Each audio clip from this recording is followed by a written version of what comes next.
আসসালামু আলাইকুম। জাহাঙ্গীরনগর বিশ্ববিদ্যালয়ের ডি ইউনিটের আজকে ছেলেদের এক্সামও হয়ে গেছে। যেহেতু মেয়েদের এক্সাম কালকে হইছে, সো আমাদের অনেকেরই কোশ্চেন যে রেজাল্টটা কবে হবে বা কখন হবে। দেখো, আমি যতটুকু জানলাম যে রেজাল্টটা হওয়ার সম্ভাবনা হচ্ছে, যদি হয় আজকে রাত 11টার পর হবে, না হয় কালকে দুপুরের আগে বা দুপুরের মধ্যে রেজাল্ট আমরা পেয়ে যাবো ইনশাআল্লাহ। সো বাচ্চা কাচ্চা যারা টেনশনে ছিল, তাদের জন্য মূলত আজকে ভিডিও। ব্রাদার্স যেহেতু তোমাদেরকে নিয়েই কাজ করে, সো হচ্ছে টেনশন করার কিছু নাই। আমরা সবাই আল্লাহ বিল্লাহ করবো, বেশি বেশি আল্লাহ তালার কাছে যাবো।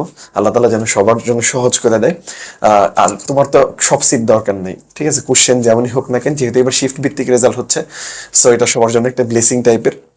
এর আগে অন্যান্য শিফটের ক্ষেত্রে এক কোশ্চেন সহজ হয়ে গেলে, এক শিফট সহজ হয়ে গেলে সেখান থেকে অনেক হচ্ছে বেশি চান্স পাইতো। সো এই ক্ষেত্রে তার এবার ঝামেলাগুলো নাই। সো এবার একটা মোটামুটি ভালো ফেয়ার হচ্ছে বলাই চলে। তো হচ্ছে টেনশন করার কিছু নাই।